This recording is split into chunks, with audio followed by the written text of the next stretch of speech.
Selama hampir 1 abad, jalur perdagangan dunia sepenuhnya berada di bawah kendali dan pengawasan ketat kekuatan Barat, yang dipimpin oleh Amerika Serikat melalui armada angkatan lautnya yang mendominasi setiap choke point strategis. Namun, peta kekuatan ini sedang mengalami guncangan tektonik dengan lahirnya poros baru dunia yang dimotori oleh aliansi strategis antara China, Rusia, dan Iran, yang didukung oleh kekuatan ekonomi BRICS+. Aliansi ini tidak lagi hanya sekadar melakukan perdagangan biasa, melainkan sedang membangun infrastruktur logistik terintegrasi yang dirancang untuk melewati dan mengabaikan jalur-jalur tradisional yang selama ini dikuasai oleh Barat. Inilah awal dari berakhirnya era di mana satu kekuatan tunggal bisa mendikte siapa yang boleh dan tidak boleh berdagang di pasar global. Langkah utama dari aliansi timur ini adalah menghidupkan kembali jalur sutra melalui proyek raksasa Belt and Road Initiative BRI yang menghubungkan daratan Eurasia secara langsung melalui kereta api cepat dan pipa energi. Strategi ini secara efektif mengurangi ketergantungan mereka pada Selat Malaka atau terusan Suez, yang posisinya sangat rentan terhadap blokade militer atau sanksi ekonomi Amerika Serikat. Dengan memindahkan pusat gravitasi logistik ke daratan Eurasia, poros timur sedang membangun benteng ekonomi yang tidak bisa ditembus oleh kapal induk Barat. Mereka sedang menggambar ulang peta dunia di mana daratan menjadi lebih berdaulat daripada lautan yang selama ini menjadi medan tempur imperialisme. Poros baru ini juga membangun sistem keuangan paralel yang tidak lagi bergantung pada sistem SWIFT atau mata uang dolar untuk transaksi logistik mereka. Setiap barang yang bergerak melalui aliansi ini mulai dibayar menggunakan mata uang lokal atau emas, yang berarti Barat kehilangan kemampuannya untuk memantau dan menghukum negara-negara ini melalui sanksi finansial. Ini adalah ancaman eksistensial bagi ekonomi Barat. Saat logistik dan finansial timur bersatu, maka kendali Barat atas rantai pasok global akan menguap begitu saja. Dunia sedang menyaksikan transisi dari globalisasi yang berpusat pada Washington menuju regionalisme kuat yang berpusat pada kemandirian Blok Timur. Rusia, sebagai penyedia energi dan pelindung keamanan di daratan utara, memberikan jaminan bahwa jalur-jalur logistik ini akan tetap aman dari gangguan asing. Sementara itu, China menyediakan modal dan teknologi infrastruktur yang masif untuk membangun pelabuhan, jalan tol, dan jaringan serat optik di sepanjang jalur tersebut. Sinergi ini menciptakan ketergantungan baru bagi negara-negara di Asia Tengah, Timur Tengah, hingga Afrika, yang kini mulai berpaling dari pengaruh Barat dan bergabung ke dalam orbit poros timur. Barat kini mendapati dirinya mulai terisolasi dari jalur perdagangan masa depan yang lebih efisien dan murah yang ditawarkan oleh aliansi ini. Sebagai penutup segmen ini, kita harus menyadari bahwa poros baru dunia bukanlah sekadar aliansi militer, melainkan sebuah integrasi ekonomi total yang bertujuan untuk mengunci jalur logistik Barat selamanya. Mereka sedang membangun dunia di mana sanksi Amerika tidak lagi memiliki taring karena jalur pasokan barang tetap mengalir melalui koridor-koridor yang tidak bisa mereka sentuh. Indonesia, sebagai pemain kunci di persimpangan jalan ini, harus mampu melihat perubahan arah angin ini dengan sangat cermat. Kedaulatan kita di masa depan akan sangat ditentukan oleh seberapa cerdas kita menempatkan diri di tengah persaingan dua sistem logistik yang sedang bertarung hebat ini. Salah satu senjata rahasia paling mematikan dari poros timur adalah pengembangan International North-South Transport Corridor (NSTC). Jalur ini menghubungkan India ke Rusia melalui Iran, melewati Laut Kaspia, yang secara drastis memotong waktu dan biaya pengiriman dibandingkan jalur tradisional melalui terusan Suez. Dengan adanya NSTC, Aliansi Timur telah menciptakan jalur nadi baru yang sepenuhnya berada di luar jangkauan pengaruh Angkatan Laut Amerika Serikat atau regulasi Uni Eropa. Jalur ini tidak hanya menghemat biaya logistik, tetapi juga memberikan keamanan strategis bagi negara-negara yang ingin berdagang tanpa takut diintimidasi oleh sanksi Barat. Pengembangan koridor ini juga melibatkan pembangunan pelabuhan strategis, seperti Chabahar di Iran, yang menjadi pintu masuk utama bagi barang-barang dari Asia Selatan menuju pasar Rusia dan Eropa Timur. Poros Timur sedang membangun jaringan logistik yang bersifat kebal sanksi (sanction proof), di mana setiap negara yang terlibat saling memberikan kemudahan cukai dan jaminan keamanan. Hal ini membuat rute perdagangan barat yang melintasi samudera terbuka menjadi terlihat usang dan penuh risiko politik.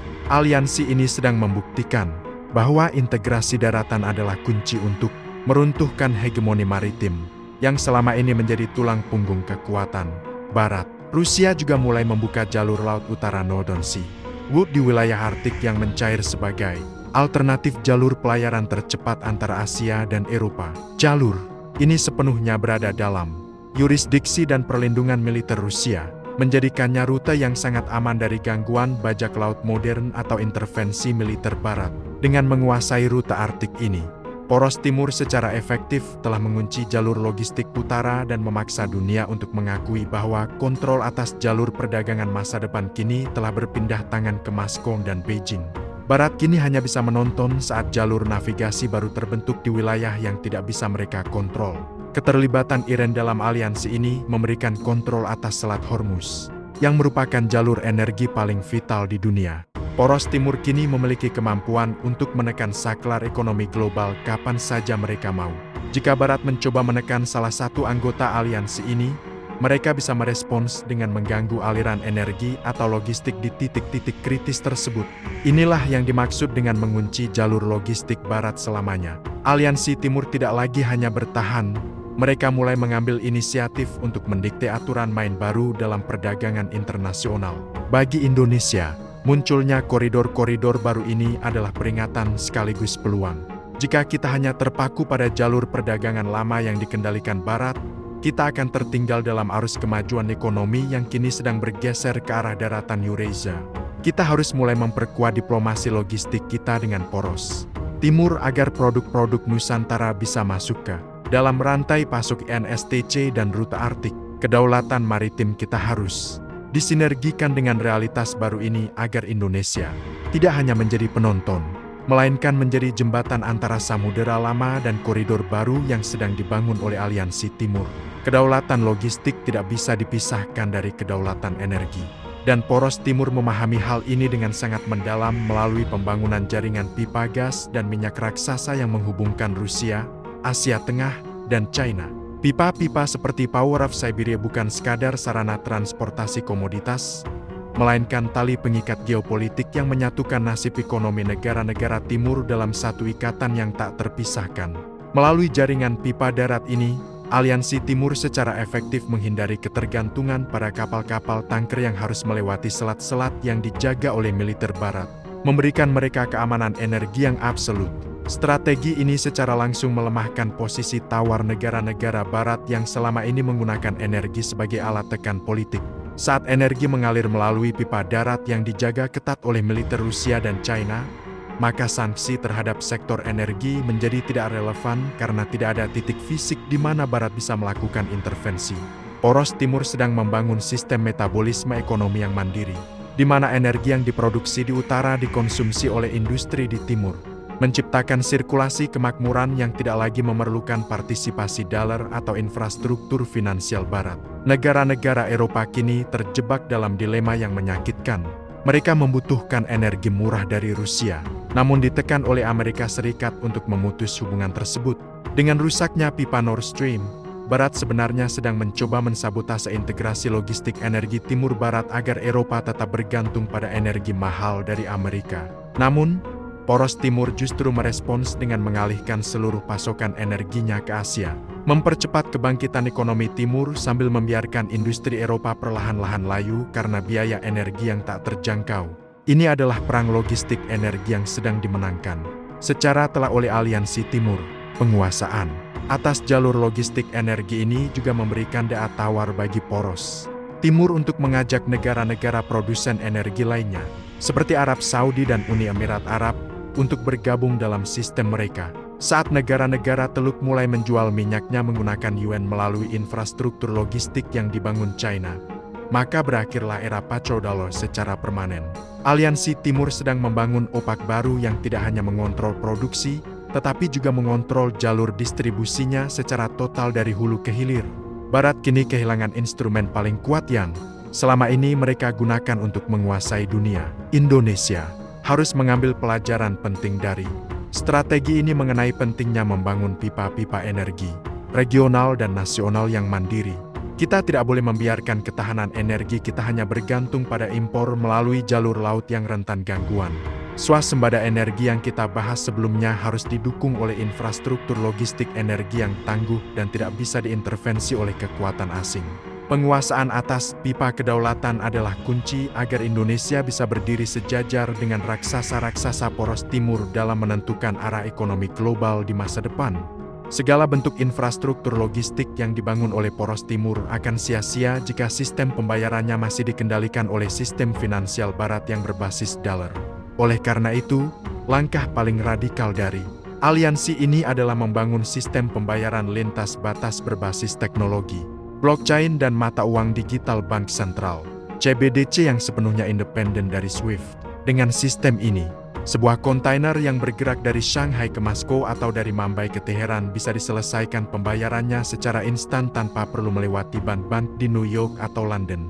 Inilah yang disebut sebagai logistik berdaulat, di mana arus barang dan arus uang menyatu dalam satu sistem yang tidak bisa diblokir oleh siapapun. Dedolarisasi dalam jalur logistik timur adalah strategi untuk melucuti senjata paling kuat yang dimiliki Amerika Serikat, yaitu kemampuan untuk membekukan aset dan memutus akses ekonomi sebuah negara. Aliansi Timur sedang membangun benteng finansial yang melindungi seluruh rantai pasok mereka dari risiko sanksi. Hal ini memberikan kepastian bagi para pelaku usaha di kawasan Eurasia bahwa perdagangan mereka akan tetap berjalan, meski terjadi ketegangan politik sehebat apapun dengan Barat. Kejujuran dan stabilitas dalam transaksi logistik kini menjadi keunggulan kompetitif baru yang ditawarkan oleh poros timur kepada dunia. Penggunaan emas sebagai penjamin nilai dalam perdagangan antar negara di poros timur juga mulai kembali lazim. Saat barang fisik logistik ditukar dengan nilai fisik emas melalui koridor yang aman, maka gelembung uang kertas barat menjadi tidak relevan lagi. Aliansi ini sedang membawa dunia kembali ke sistem ekonomi yang nyata, di mana kekayaan diukur dari kemampuan memindahkan barang dan komoditas, bukan dari kemampuan mencetak hutang. Ini adalah revolusi moneter yang didorong oleh kebutuhan logistik, sebuah perlawanan total terhadap sistem keuangan spekulatif yang selama ini merugikan negara-negara berkembang. Barat kini mencoba merespons dengan menciptakan blokade digital atau sanksi teknologi.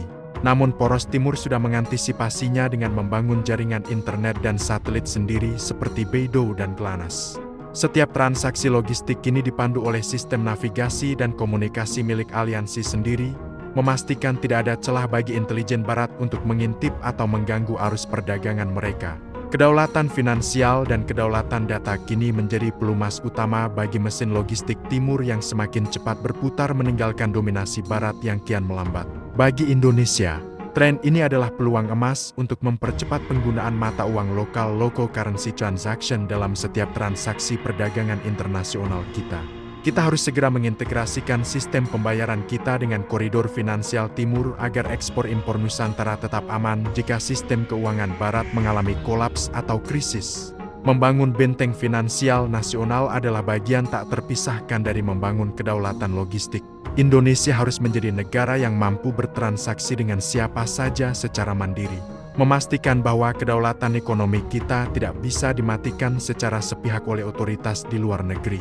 Indonesia berada di titik paling krusial dalam sejarah geopolitiknya, di mana kita berdiri tepat di persimpangan antara jalur maritim lama yang dikuasai Barat dan koridor daratan baru yang sedang dibangun oleh poros timur.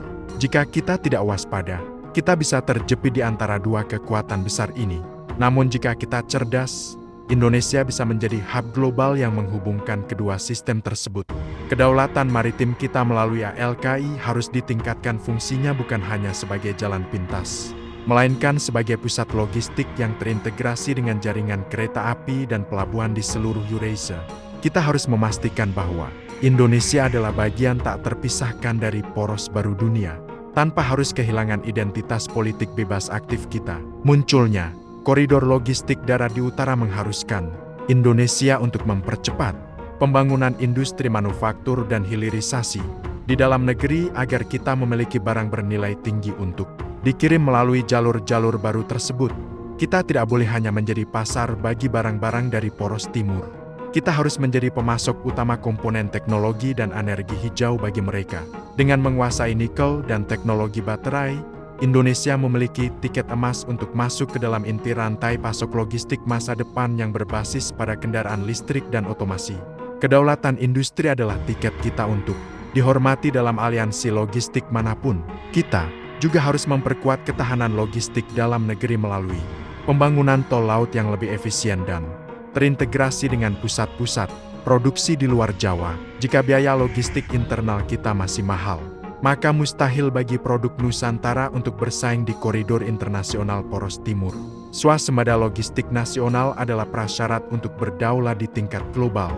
Indonesia harus membangun armada kapal dan sistem pelabuhan yang mandiri, sehingga kita tidak lagi bergantung pada jasa logistik asing yang seringkali memeras devisa kita melalui biaya angkut yang tidak masuk akal. Pertarungan antara Barat dan Timur di jalur logistik ini adalah kesempatan bagi Indonesia untuk melakukan diversifikasi kemitraan strategis.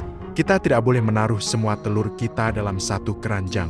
Kita harus menjalin kerjasama erat dengan India melalui INSTC, dengan Rusia melalui rute Arktik, dan dengan China melalui BRI, sambil tetap menjaga hubungan dagang yang adil dengan Barat. Inilah seni menari di antara gajah yang sesungguhnya di abad ke-21.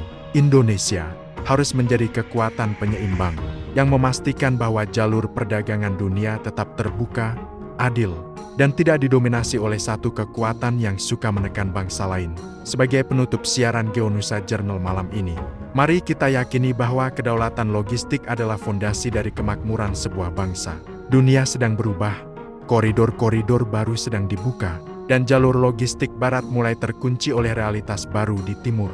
Indonesia harus bangun dari tidurnya, memperkuat infrastruktur dan mentalitas kedaulatannya, serta bersiap untuk menjadi pemain utama dalam poros baru dunia. Mari kita jaga setiap jengkal laut dan darat kita, demi masa depan Nusantara yang mandiri, berdaulat, dan tak terkalahkan di panggung global. Merdeka!